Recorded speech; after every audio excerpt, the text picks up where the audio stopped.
Hello and welcome everyone to this fortnightly Zoom session where we each share our views on what's unfolding in the world.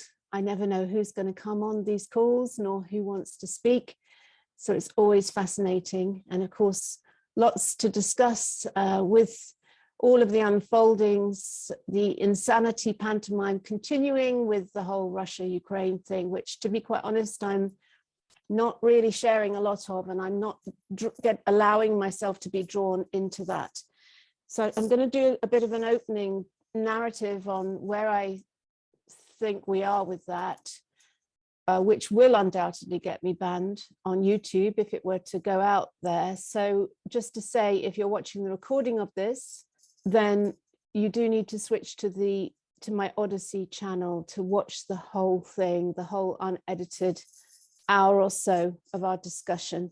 My son shared something on TikTok, a kind of truth-speaking video, and was banned, and his account was deleted, and he lost 25,000 followers just like that for something that felt quite innocuous. I posted it on Rachel Speaks Out. So the narrative is certainly being silenced as ever.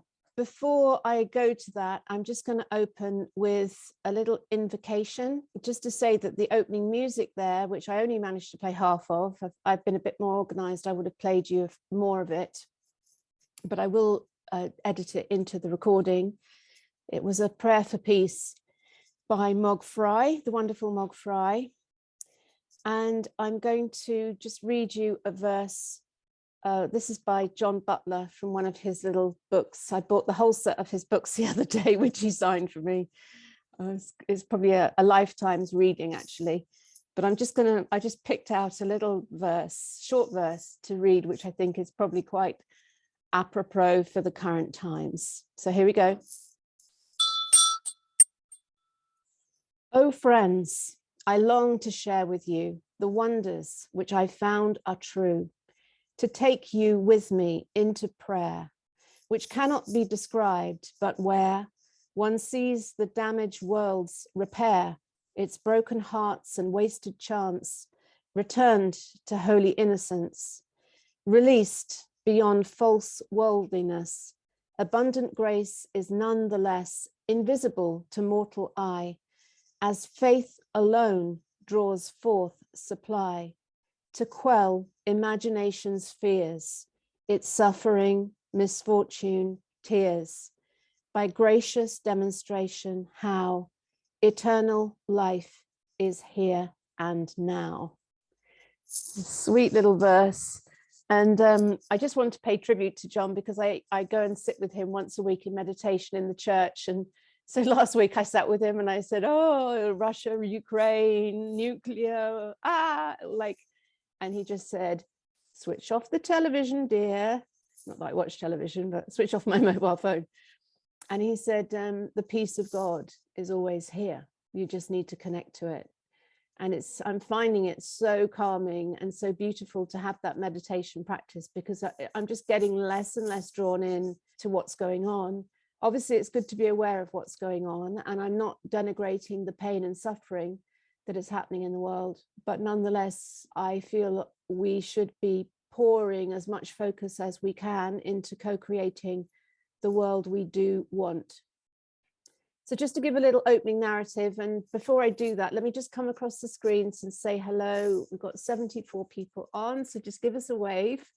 Just see who we've got on. Nice to see you all. If you would like to share on this call, use the yellow hands up symbol, which is in the reactions bottom control bar. Then it makes it super easy for me to manage the call, because you come to the top of the screens and I literally just come across everyone with their hand up, and I'll get as many people on in the hour that we have together. So just to say, my sense, and I've mentioned this on Rachel Speaks Out, my sense is what is happening at a metaphysical level is that the Wetiko is starving. So much light is flooding through now into the 3D realm, into the labyrinth of illusion. So much light is pouring through. The whole of the Canadian truckers thing just sparked that whole wave of peaceful protest all over the world. And of course, the COVID narrative is unraveling fast.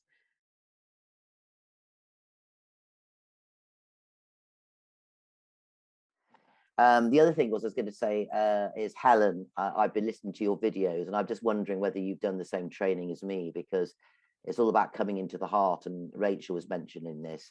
And as I've developed my events as I'm going along, I've realized that the 4 pillars that keep me sane and that I share with people in the events, and I just sharing this because it might be something that you can develop yourself, just bringing small groups of people together and helping people to be real and share what's going on, which is true, and dropping into the heart. And there's a way of doing that. You can share and help people.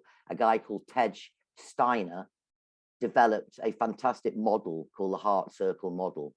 And it is absolutely fantastic, and anyone can do it. It's just very simple steps of how to come into the heart, because it's the language of the soul, the heart. So when we start speaking and our lives are led from the heart, then different things suddenly appear in our lives. But the 4 pillars that I work with are the pillars of grounding and keep me sane. I call the 4 pillars of sanity, which are touch.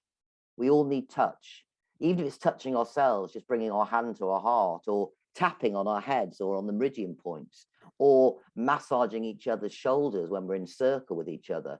That connection you can't get over a computer, obviously, even though I want to reach out and touch somebody's hand, make this world a better place if you can.